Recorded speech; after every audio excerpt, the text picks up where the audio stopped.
네, 오늘 더 정치는 이준석 국민의힘 전 대표와 함께 하려고 합니다. 내년 총선 변수 전망도 한번 해보고요. 최근 유튜브 채널 여의도 재건축 조합 선보이면서 조합장을 맡고 있기도 합니다. 이준석 전 국민의힘 대표 나와 있습니다. 어서 오십시오. 네, 안녕하세요. 안녕하세요.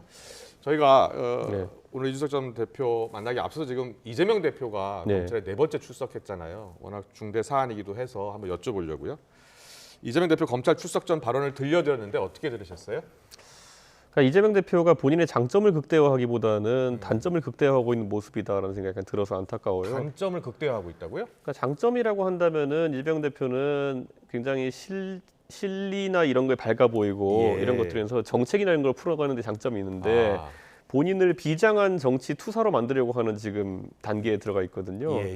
근데 이런 게 있어요. 예전에 97년도에 그 98년도에 97년 말에 대선을 앞두고 김대중 대통령에 대해 비자금 의혹을 터뜨립니다. 신한국당에서. 그렇게 했더니 검찰이 이걸 수사해야 되나 말아야 되나를 따지다가 김대중이라는 정치 지도자의 카리스마를 봤을 때 이분에 대해서 만약에 세게 수사를 하거나 이랬을 때 나중에 그러면은 그때 표현으로는 제2의 광주 사태가 나올 수도 있겠다라는 이야기를 나중에 그 검찰총장이 회고를 합니다. 그러면서 그때 그래서 김대중 대통령 그 당시 이제 총재에 대한 수사를 못 하고 넘어가죠. 그런 적이 있었나요? 네, 그런 적이 있었는데 지금 그때의 김대중 대통령의 그런 포스만큼 이재명 대표의 포스가 나오느냐? 그건 아니거든요. 아까 제가 뭐 연설 비슷하게 이제 자기 입장을 있는 걸 봤는데 저도 이재명 대표를 뭐 대선 때도 그렇고 지선 때도 그렇고 많이 상대해봤지만은 이재명 대표의 장점은 저런 류가 아닙니다. 그러니까 이렇게 뭐 비장하게 연설하고 이런 타입이 아니거든요. 그럼 어떻게 했어야 된다고 보세요? 그러니까 저는 굉장히 그 냉정하게 본인에게 제기된 혐의나 의혹에 대해 가지고 그냥 딱딱딱 끊어가지고 해명하는 모습이 훨씬 나았을 텐데 지금 좀 감정에 북받친 모습 같은 게 오히려 저건 이재명 대표한테 극대화된 장점의 모습은 아닙니다. 저건. 그렇게 읽고 계시네요. 앞서 인터뷰 보니까 이재명 대표가 윤 대통령 같은 강신장 면모를 지녀야 한다라고 한 이야기는 왜 하신 거예요? 그러니까 이렇게 보시면 될 것 같아요. 윤석열 대통령이 지금이야 대통령 돼가지고 뭐 거릴 게 없어 보이지만은 한 3, 4년 전으로 시계를 되돌려 보면은 그 당시에 문재인 정부에서 찍혀가지고 사실상 그래서 추미애 장관도 막 징계를 하려 그러고 그래가지고 거기에 항거하고 본인 실제 징계 당하기도 하고 당시 검찰총장이었으니까요. 나중에 또 가처분으로 또 풀려나기도 하고 이랬잖아요.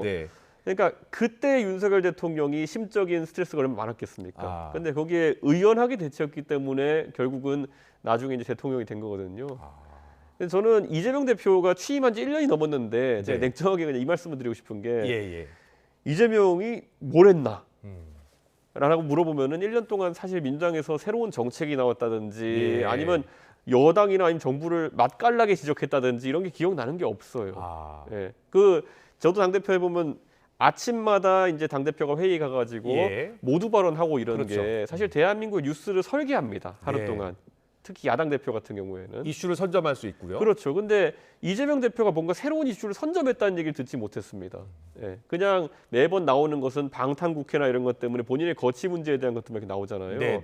근데 잘 생각해보면 성남시장 때 이재명 대표는 성남시장은 사실 뉴스 지분이 없는 사람인데도 불구하고 이분이 무슨 갑자기 무상 시리즈를 한다든지 아니면 멀쩡한 도시에다 갑자기 모라토리엄 선언하고 갑자기 뭐 빚을 갚았다 한다든지 이런 이슈 만들기 잘했던 사람이거든요. 정책으로 국민들한테 인기를 끌었었다. 그러니까 그 정책이 옳고 그른 거 관계없이 갑자기 무슨 뭐 수락산 계곡에다가 뭐 상인들 뭐 철거한다 그러고 이런 걸로 뉴스를 만들 줄 아는 사람이었는데 지금은 움츠려든 모습이 보이고 그러다 보니까 제가 봤을 땐 장점을 발휘하지 못하고 단점만 계속 발휘하고 있는 겁니다. 그렇게 읽고 계시는군요. 알겠습니다. 자, 총선 이제 8개월 남았는데 이재명 대표 이야기했으니까 좀 더 이야기해 볼게요. 민주당에서는 이재명 대표 퇴진론이 한때 있었잖아요. 뭐 10월 퇴진론도 있었고 하지만 당에서는 부인하고 있고요.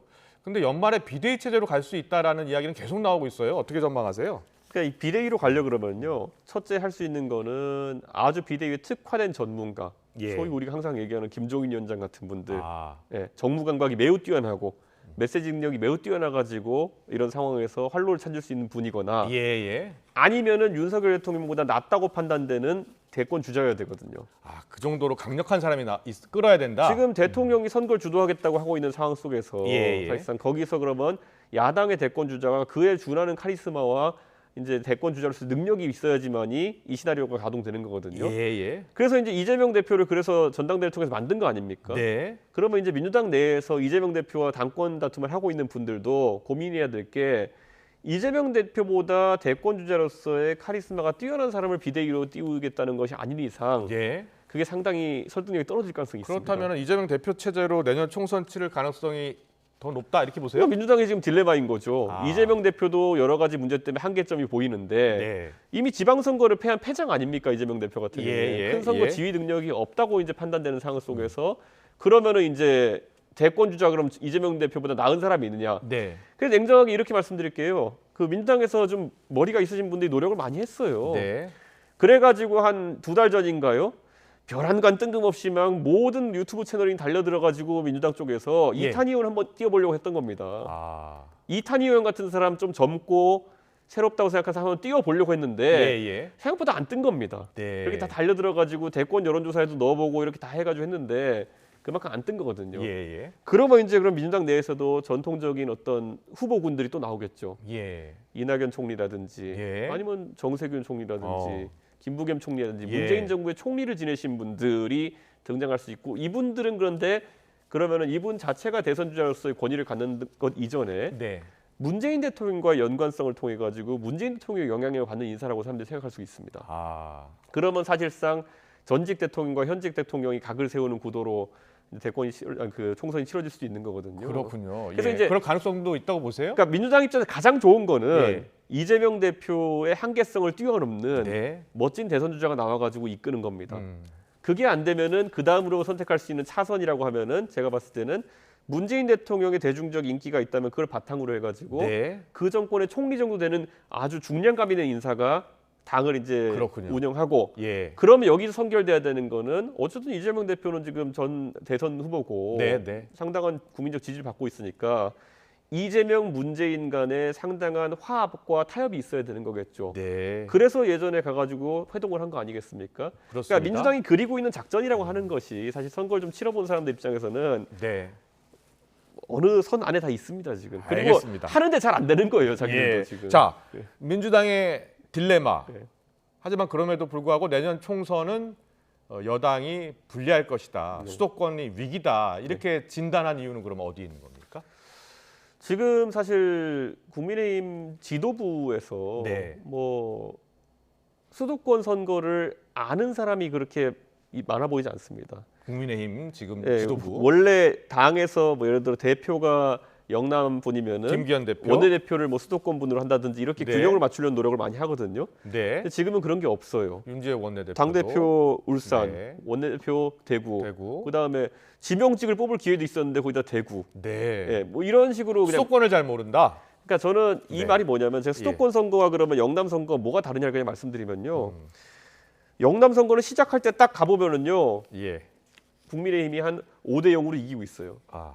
그러니까 그쪽 민심만 딱 보면 아니 그러니까 가만히 있으면 이겨요. 가만히 있으면 이깁니까? 예, 그래서 영남 일부 지역 같은 경우에는 선거 가보면 어떤 일도 있냐면은 유세차 만들지 마라라는 격언이 있을 때도 있습니다. 예. 유세차 만들어놨더니만은 내가 통제되지 않는 어떤 당원이 올라가서 유세차에서 이상한 말했다가 뭐 이렇게 영상 돌고 이러면은 오히려 논란이 되니까 네. 그런 정도의 당세가 있는 지역도 있고. 근데 수도권은 어떻게 되냐면요. 처음 공천받고 딱 가보잖아요.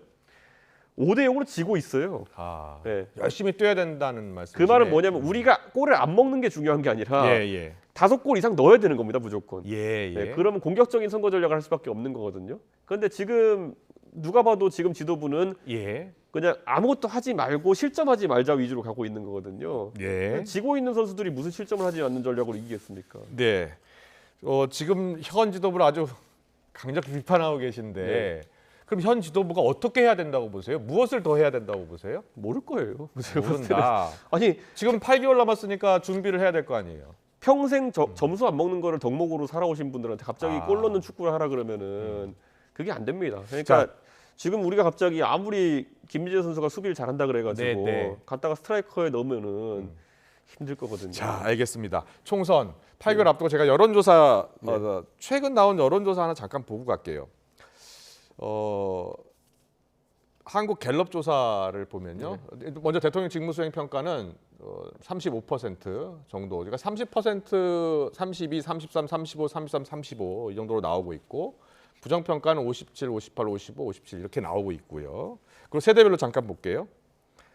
세대별로 보면 20대, 30대가 지지율이 낮아요. 지금 21%, 30대가 21% 정도 나오고 있고요.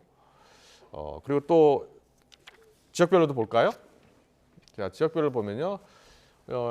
대구, 경북, 부산, 울산, 경남, 특히 대구, 경북은 지지율이 56%, 그리고 서울 36, 인천 31, 광주, 전라 13 이렇게 나오고 있어요. 자, 지금 세대별로 나오고 있는 지금 여론은 어떻게 보고 계세요? 그러니까 지금 저 여론조사표도 네. 어떤 분들은 문재인 정부 시절에 무슨 뭐 40%, 45% 문재인 대통령이 나오던 것에 비해서 크게 차이 나지 않느냐라고 하는 분도 있어요.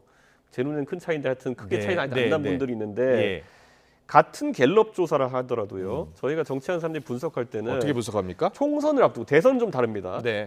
대선 저 수치 그대로 봐도 돼요. 근데 총선은 지역 분할이 돼 있기 때문에 그렇군요. 이걸 보셔야 되는 게 문재인의 40%와 윤석열의 40%는 의석수가 다르게 나옵니다. 어떻게 해요? 왜냐하면은 지금 우리나라 인구가 많은 곳이 수도권하고 영남권 인구가 많거든요. 네. 보통 근데 호남권 인구가 적기 때문에 민주당이 40 이렇게 나오고 한다는 거는 그거는 수도권에 상당히 잘 나오고 있는 겁니다. 예. 예, 그래가지고 그걸 보정해가지고 이제 사실 하는 거기 때문에 문재인 정부가 40에서 45 나온다는 얘기는 네. 수도권은 50 가까이 나오고 있을 확률이 높아요. 예. 그래서 많은 곳을 이길 수 있는 거고 윤석열 정부가 40 나온다는 거 아니면 30대 후반 나온다는 거는 경기도나 이런 데는 더 안 나온다는 겁니다. 그걸 영남으로 메꿔가지고 저 정도 38 되는 것처럼 보이는 거예요. 아. 지금 지표만 보시더라도 인천 네. 경기 31이잖아요. 예. 깔끔하게 전패입니다. 진짜 저렇게 가면은. 저렇게 가면 아니 지난번에 그 저희가 보면 인천에서 하나 했거든요. 네. 인천의 지역구 중에 딱 12개 중에 하나 당선되고 아. 서울도 보면 사실상 7개인가요? 6개인가 이렇게 됐는데 예. 그것보다 지금 지표가 안 좋은데 지금 뭐 서울은 괜찮고 경기도는 좀 어렵다 이런 식으로 그냥 얘기하는 거는 네. 애초에 분석이 잘못됐기 때문에 해법이 나올 리가 만무합니다. 당내 현 지도부는 뭐 앞서 이제 영남 출신 이야기를 하셨습니다만은 당 자체에 뭐 여의도 연구소도 있고요. 네. 여러 그래도 선거를 많이 치러본 분들도 있지 않겠습니까? 네. 그분들도 나름대로 분석을 하고 있을 것 같거든요. 예, 말씀하세요. 예. 제가 이렇게 말씀드릴게요. 예. 저도 대선 과정에서 네. 지방선거 과정에서 저도 이제 당 대선 후보나 이런 분들하고 현재 여론조사 데이터 이런 거 분석하면서 네.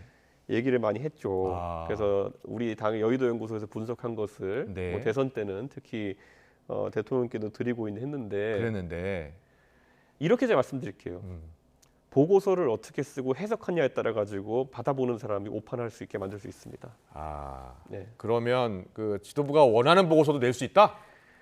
그런 의미보다는요. 예. 수치는 방법 조작을 못 하겠죠. 예. 여기 대한 해석 자체를 이제 다르게 가져가는 겁니다. 해석을 다르게 할 수 있으니. 예. 그래서 예. 이제 이걸 보시면 되는 게 저는 이렇게 생각해요. 사실 지금 지표를 보면은 네. 도저히 지금 낙관론이 이해가 안 되는 지표들이 많거든요. 그렇군요. 예. 예. 근데 여기에 이제 희망회로를 이제 갖다 붙이면 되는 겁니다. 네. 지금은 어떻게 붙이고 있는 거라고 그러니까 생각하는 지금은 거예요, 이렇지만은 그러면? 네. 이재명 대표에 대한 사법 리스크가 가속화되면은 네. 뭐 10이 뛸 겁니다. 이래 버리는 겁니다. 예.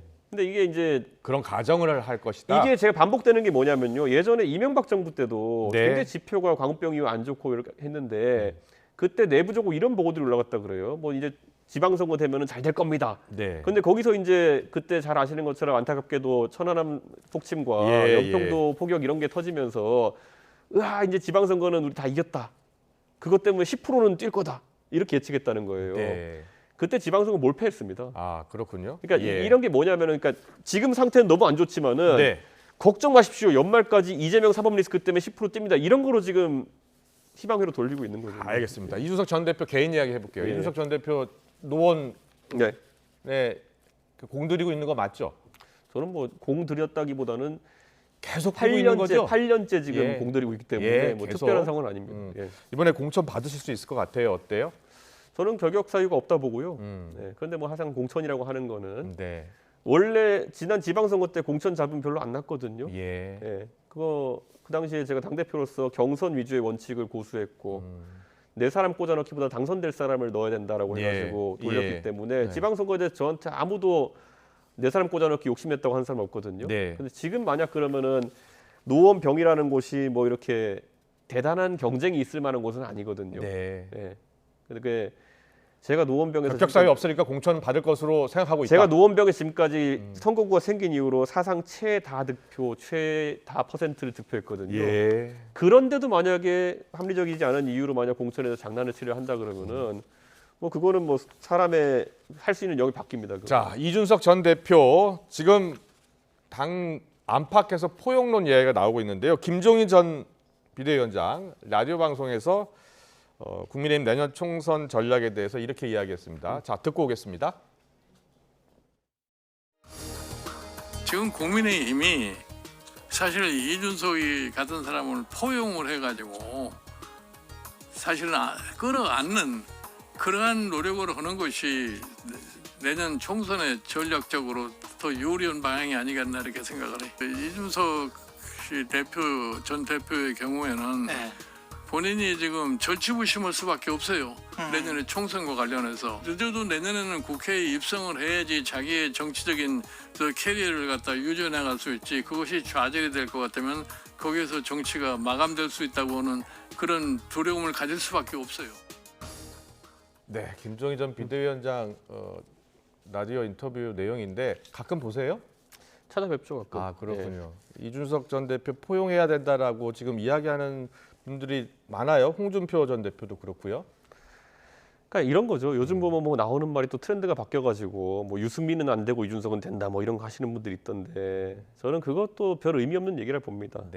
지금 유승민 의원한테 그렇게 고압적으로 누가 말할 수 있는 상황도 아닌데 다들 착각하고 있는 거고 뭐 도레미파 솔라시도 같이 자기들이 생각하고 있겠죠. 뭐 한 3-4달 전으로만 돌아가 봐도요. 뭐 김용태 최고위원이 어디 사석에서 들었다고 하던데 이준석의 척추를 이번 기회에 부러뜨려야 된다라고 발언했다는 사람도 있다는데 당내에서 뭐 언론인들한테 그렇게 했다는데 그런 걸 봤을 때는 그때는 얼마나 의기양양했어요. 아 지도부가 이제 들어섰고 드디어 이제 우리가 밀어붙여가지고 60% 지지율 하겠습니다 이랬던 지도부예요. 근데 이제 와가지고 그러면은 뭐라도 해야 되는데 이러다 보니까 새로운 정책이나 아니면 새로운 방향성을 보여주기보다는 어떻게 하면 또 보수에 또 사람들 긁어 모아볼까 이런 생각하는 거거든요.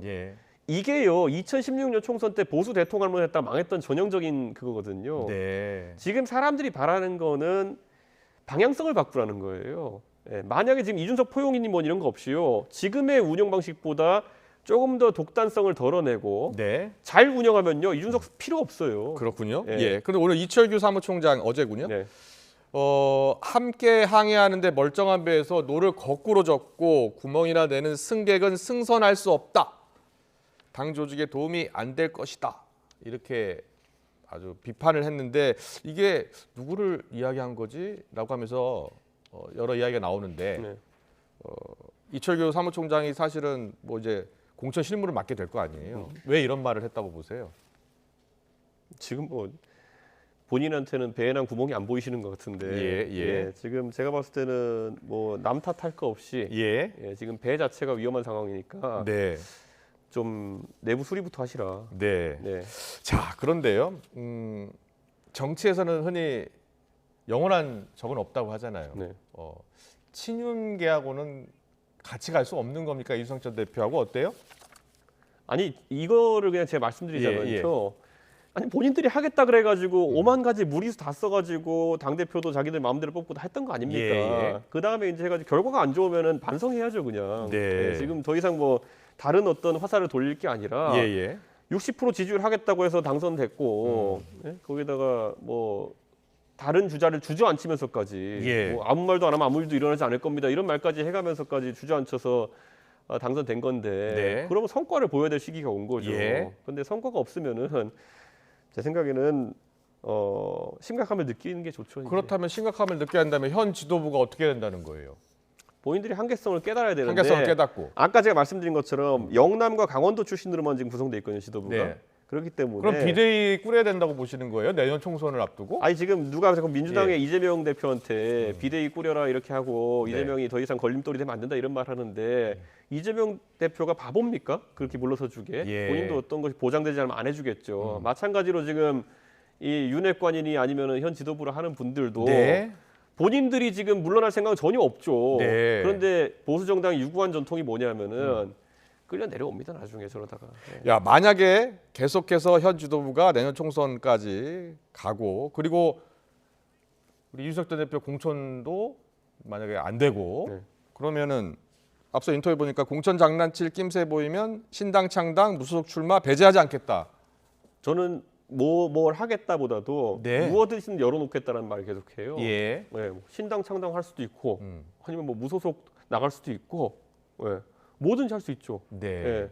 뭐 안 할 이유는 없으니까요. 음. 근데 뒤집어 말하면은 아까 전제 조건이 있잖아. if가 성립하면 그 다음에 고민하는 건데. 공천 장난칠 낌새 보이면 그리고 그 공천 장난이라는 것도 유구한 전통이 있기 때문에 네. 어떻게 할지 뻔한 거 아니겠습니까? 나중에 가가지고 뭐 줄 듯 말 듯 뭐 이준석 네가 반성하면 준다고 뭘 반성해요? 그러니까 그런 식으로 장난치면서 이제 말을 만들 경우에는 네. 뭐 고민할 필요가 없죠 제 입장에서는. 앞으로 여론조사라든지 그 국민 여론 상황을 봤을 때는 현 지도부가 물러나는 상황도 올 수 있다고 보시는 거예요? 뭐 제가 봤을 때는 여러 가지 그것도 다 열려 있겠죠. 네. 근데 이미 이준석이 노원병 나가는 거에 대해 가지고 방해하기 위해 가지고 네. 동네에서 현수막 하나도 못 달게 만들어 놓은 거 아닙니까? 지금 당원권 정지 예. 걸어놓고. 그러니까 그 영화 글래디에이터 제가 계속 얘기하지만 네. 거기 보면은 검투하러 가기 전에 옆에 한번 푹 찌르고 이제 검투 나가라고 예. 하는 씬이 있어요. 이제 그런 거 계속 하려고 하겠죠. 나가게 네. 하더라도. 예. 예. 자, 윤석열 대통령 지금 빈소 예. 조문 다녀오셨죠? 예. 예. 윤 대통령이 어떤 이야기 하시던가요? 그럼 아무래도 그 많은 분들이 오신 자리다 보니까 아, 다들 예. 의례적인 이제 상주와 인사 정도만 했던 상황이었고. 예. 그 외에도 오랜만에 의원들 많이 만나가지고 인사했습니다. 네, 그리고 마지막 질문 이거 네. 시간이 없어서 예. 사실은 이 전 예. 대표 저 예. 상계동 그 재건축에 좀 관심 가지라고 하는 사람도 있었고 지금 여의도 재건축 조합? 예. 네, 지금 조합장이시잖아요. 예. 홍보 한번 하세요. 예. 아니 뭐 저희 유튜브 채널 만들었는데 저희 현안 얘기를 안 합니다 지금. 아, 그렇습니까? 현안 언제부터 하실 얘기는 거예요? 보수 유튜버들이 뭐 핏대 올려가면서 하는 걸 더 잘할 테니까 예. 맨날 그리고 이재명 뭐 잡아넣어라 이런 것들은 저보다 잘할 사람도 있을 테니까 네. 보수 정당이 고민해야 될 지형을 넓히기 가지고는 이러이러한 정책들을 고민해야 된다는 것 때문에 천하람 이기인 이렇게 두 사람이랑 네. 제가 지금 정책 방송을 하고 있거든요. 재미 없으신 분도 있겠지만은 그래도 피와 살이 되는 방송을 해보려고 노력하고 있습니다. 네, 알겠습니다. 내년 총선 여러 가지 가능성을 이준석 전 대표가 짚어주셨습니다. 잘 들었습니다. 이준석 전 대표와 함께했습니다. 잘 들었습니다. 네.